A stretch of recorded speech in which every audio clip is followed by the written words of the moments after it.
আমরা শিক্ষক মূল্যায়নের শিক্ষক রেটিং এর ব্যবস্থা করার জন্য দীর্ঘদিন ধরে লড়াই করে আসছি। আমরা যদি নির্বাচিত হই তাহলে শিক্ষক রেটিং এর ব্যবস্থা করব।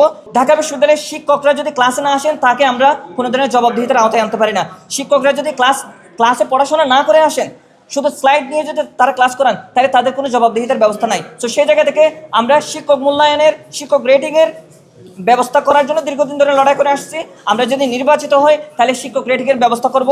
ঢাকা বিশ্ববিদ্যালয়ে শিক্ষার্থীরা যেমন একটা অর্গানাইজড ওয়েতে তাকে ডিসিপ্লিন মেনটেন করে তাকে চলতে হয়, তাকে যেমন কলেজের নন কলেজের ব্যবস্থা রাখা হয়েছে, সেই জায়গা থেকে ঢাকা বিশ্ববিদ্যালয়ের শিক্ষার্থীরা শিক্ষকদেরকে মূল্যায়নের মাধ্যমে শিক্ষকদেরকে একটা জবাবদিহিতার আওতায় আনবে।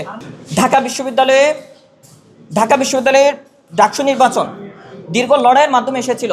আমরা নিজেরাও এটার সাথে যুক্ত ছিলাম। আমি যে সংগঠনের সাথেও যুক্ত বা আমাদের এখানে প্যানেলে যারা আছেন তারা ব্যক্তিগতভাবে দীর্ঘ লড়াইয়ের মাধ্যমে কিন্তু আমরা ডাকসু নির্বাচনটা পাচ্ছি। 2019 সালের নির্বাচনে কিন্তু লড়াইয়ের মাধ্যমে হয়েছে। তো সেই জায়গা থেকে আমাদের ইশতেহারের প্রধান ইশতেহার 1 নম্বর ইশতেহার হিসেবে থাকবে ঢাকা বিশ্ববিদ্যালয়ের ডাকসু নির্বাচন একাডেমিক ক্যালেন্ডারে নিয়ে আসা এবং প্রতিটা বছর একই সময়ে একই তারিখে একই দিনে এই ইলেকশনটার আয়োজন করবে প্রশাসন। এটা আমাদের 1 নম্বর ইশতেহার। এরপরে আমি আসি হলে রাজনীতি নিয়ে।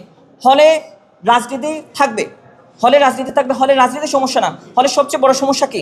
হলে সংকট। হলে কি সংকট? হলের সংকট হচ্ছে মাথা গোঁজার ঠাঁইয়ের সংকট। এই মাথা গোঁজার ঠাঁই যখন শিক্ষার্থী থাকবে না তখন তাকে বড় ভাই ধরতে হয়। সে যখন ঢাকা বিশ্ববিদ্যালয়ের ট্যাকটাপ থেকে বা তেঁতুলিয়া থেকে আসে তখন সে অসহায় থাকে, সে ভালনারেবল থাকে। তো এই সময় তাকে যে আশ্রয় দেবে তার রাজনীতিটা করবে। তো সেই জায়গা থেকে ঢাকা বিশ্ববিদ্যালয়ে কোনো ধরনের সিট সংকট থাকা যাবে না। ঢাকা বিশ্ববিদ্যালয়ের একজন শিক্ষার্থী যদি সিট না পায় তাহলে তাকে প্রশাসনিক তত্ত্বাবধানে ঢাকা বিশ্ববিদ্যালয়ের আশেপাশে যেসব মেস আছে, যেসব ভবন আছে, সেসব ভাড়া করতে হবে, প্রশাসনিক তত্ত্বাবধানে নিয়ে আসতে হবে, ঢাকা তত্ত্বাবধানে নিয়ে আসতে হবে। যদি তা না পারে তাহলে তাকে আবাসন বৃত্তি দিতে হবে। তাহলে আবাসন বৃত্তি বা আপনি থাকার জায়গা যদি আপনি ব্যবস্থা করেন এবং আপনি যদি দ্রুত হল নির্মাণের জন্য রোডম্যাপ ঘোষণা করেন, আমাদের অন্যতম গুরুত্বপূর্ণ ইশতেহার হচ্ছে অবশ্যই প্রশাসনকে দ্রুততম সময়ে রোডম্যাপ ঘোষণা করতে হবে। কত দিনের মধ্যে, কত বছরের মধ্যে, কত মাসের মধ্যে তারা নতুন ভবন তৈরি করতে পারবে সেটা তাকে স্পষ্ট করতে হবে। ফলে আমরা আজকে আপনারা দেখতে পাচ্ছেন ঢাকা বিশ্ববিদ্যালয়ে আবাসন বৃত্তি দেওয়া হচ্ছে। এটার পেছনে আমাদের দীর্ঘ লড়াই আছে। আমরা প্রথম বর্ষ থেকে বৈদেশিক জন্য দীর্ঘ লড়াই করে যাচ্ছি।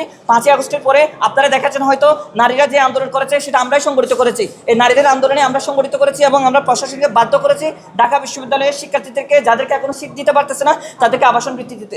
সো সেই জায়গা থেকে আমরা আমাদের যেসব লড়াই করেছি এতদিন পর্যন্ত, যখন শিক্ষার্থীরা আমাদেরকে নির্বাচিত করবে সেসব লড়াই আমরা এক্সিকিউট করব, এটাই আমরা কথা দিচ্ছি। এক্সট্রিম মশার কয়েল প্ল্যান্ট ফাইবার দিয়ে তৈরি, ডেঙ্গু চিকুনগুনিয়া বাহি সহ যে কোনো মশার বিরুদ্ধে দেয় এক্সট্রিম সুরক্ষা। মাদকাসক্ত বা যারা বিভিন্ন ধরনের আমাদের ক্ষতিকর কারণ হয় তাদেরকে অবশ্যই রিহ্যাবিলিটেশন করার দায়িত্ব আমাদের সরকারের। তো সেই জায়গা থেকে তাদেরকে অবশ্যই সরকার রিহ্যাবে নিয়ে যাবে এবং এখানে ঢাকা বিশ্ববিদ্যালয় সবার জন্য অবারিত থাকবে। ঢাকা বিশ্ববিদ্যালয় এখানে জনগণের টাকা এখানে পড়ানো হয়। একজন কৃষক, একজন শ্রমিক, একজন রিক্সাওয়ালার টাকা নিয়ে আমরা পড়াশোনা করি। এখানে সবাই আসবে। এখান দিয়ে একজন অ্যাম্বুলেন্সে করে ঢাকা মেডিকেলে যাবে, এখানে রিক্সা করে ঢাকা মেডিকেলে যাবে, এখানে পিজি হসপিটালে যাবে, এখানে পিজি হসপিটাল থেকে চিকিৎসা নিয়ে ঢাকা বিশ্ববিদ্যালয়ের টিএসসিতে মুক্ত হওয়ার জন্য সে বসবে, সে এখানে গল্পগুজব করবে, এটা কোনো সমস্যা না। ঢাকা বিশ্ববিদ্যালয়ের একাডেমিক এরিয়াতে আমি নিরাপদ রাখতে পারতেছি কিনা, আমার আবাসিক এরিয়াটা আমি নিরাপদ রাখতে পারতেছি কিনা সেটা অবশ্য গুরুত্বপূর্ণ বিষয়। ঢাকা বিশ্ববিদ্যালয়ের অন্যতম গুরুত্বপূর্ণ সমস্যা হচ্ছে যানজটের ব্যবস্থা।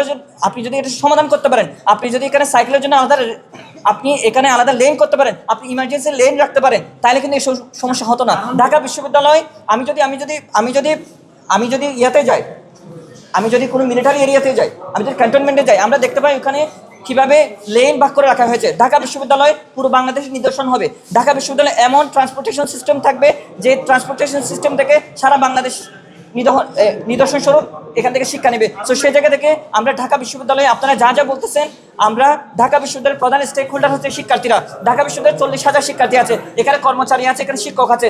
সবার জন্য নিরাপদ ক্যাম্পাস বিনির্মাণের জন্য যেসব কাজ করতে হয় আমরা ইউনিটি টু রিভিউ সেটার জন্য আমরা লড়াই করে যাব এবং সেটা এক্সিকিউট করব।